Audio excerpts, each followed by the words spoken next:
plus spécialement entre Yaoundé 3 et les collectivités territoriales Saint-Omer. Évidemment, nous sommes dans un accord cadre qui ouvre toutes les perspectives de coopération. C'est des coopérations liées au thème de la santé, par exemple. C'est des coopérations liées aussi au thème de l'urbanisme, de l'aménagement du territoire, mais aussi de la gestion des déchets et bien d'autres domaines encore sur lesquels nous pouvons travailler. Ce sont des échanges de matières grises, d'expériences des uns et des autres qui vont nous permettre de progresser ensemble et puis aussi de faire part chacun d'entre nous de ce que nous savons faire, de ce que nous pouvons nous rencontrer. Alors par exemple des échanges scolaires par exemple, ou bien des stages, des formations, tout un tas de domaines que nous pouvons développer ensemble. Par un accord, une convention avec les communautés territoriales décentralisées françaises. Alors qu'est-ce que la commune de Ben et Yaoundé 3 est en droit d'attendre à l'issue de ces conventions-là?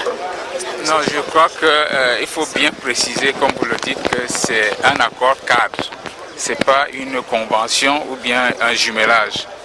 Parce que ce que nous faisons, c'est que nous mettons en place un cadre de travail, un cadre de concertation qui va nous permettre de dégager ensemble les axes sur lesquels nous pouvons axer notre coopération.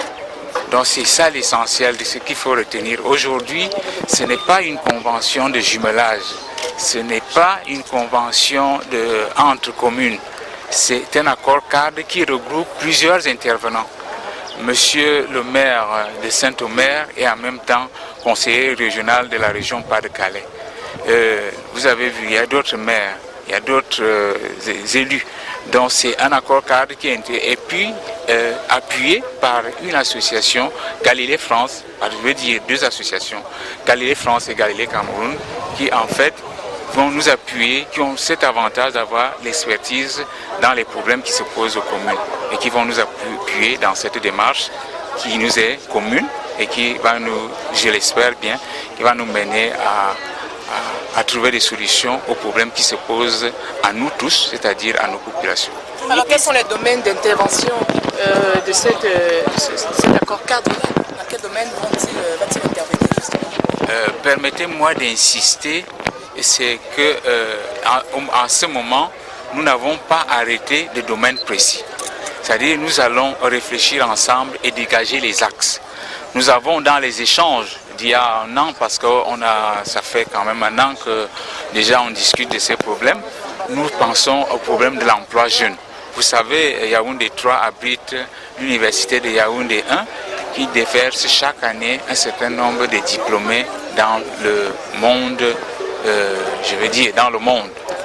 Donc ces enfants, ils sont à la recherche des emplois.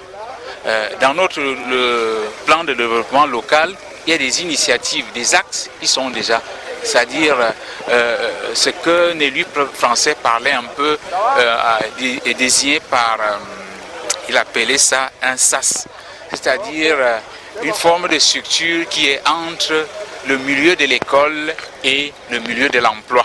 C'est-à-dire afin d'éviter à ces enfants le désœuvrement. C'est-à-dire vous sortez de l'école, vous ne faites rien.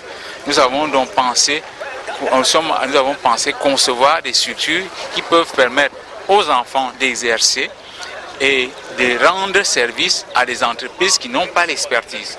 Donc tout ça est en train de mettre en place et l'accord cadre en question ça c'est l'un des axes sur lesquels cet accord cadre, je crois, va porter sa priorité.